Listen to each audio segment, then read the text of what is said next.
You're watching Sport on Prime Time. Now, South Africa has built quite a reputation for hosting top-class sports events, from the Football World Cup in 2010 to the Rugby World Cup and the Cricket World Cup and everything in between.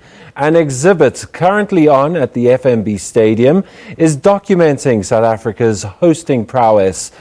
From freedom to fanfare, celebrating South Africa's legacy as a sporting host, is open to the public for the next 5 months. And joining me to tell us more about this is Pippa Freer, director of the exhibition. Pippa, welcome to the program. Thank you, Simon.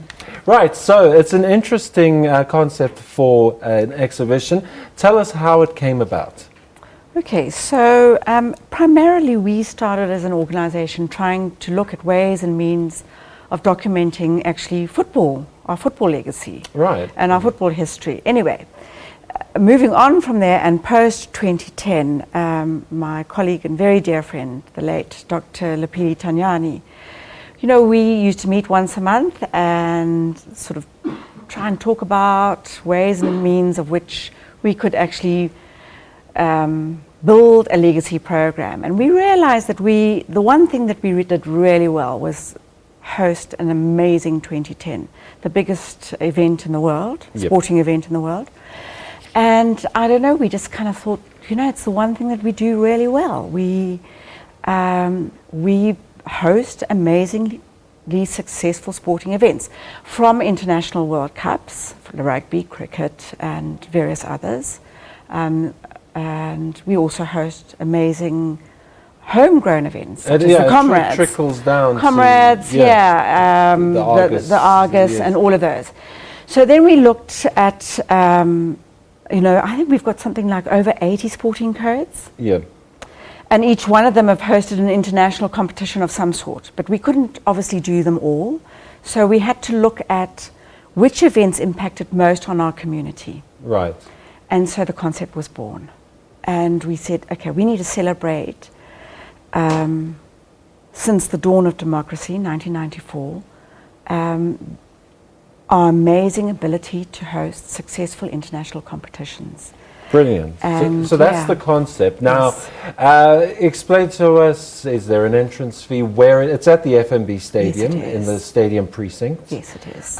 Open to the public? Can you just pop by, or do you have to arrange in advance? Simon, you know, we realized with going into FNB Stadium, it is an end destination. It doesn't have traffic, footfall, or anything like that. So it doesn't really make sense that it's open, you know, during normal working hours. So right. Yes, we want to the public to put together, and particularly we're going to target the school children, schools, tours, because it's not a particularly intellectual exhibition. Yes. It's a fun, interactive, right, there's learning. Activities for the kids. There's activities there. There's fun things for them to do. And it's inspirational as well. Yeah. And so, Is it a quick tour? I mean, can you do, when you go and watch a football match, for instance, put aside 20 minutes to pop in and... Yeah, okay. It should take about 45 minutes. Okay, so you need a little bit longer.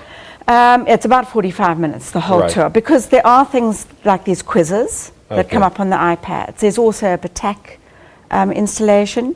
You know, that's the one where you have to hit the lights.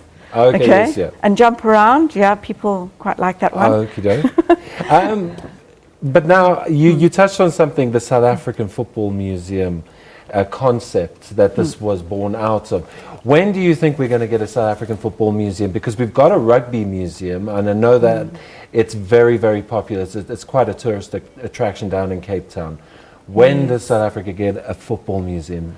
You know, that's not really for me to say. I'm not part of SAFA. Right. They own that sporting code.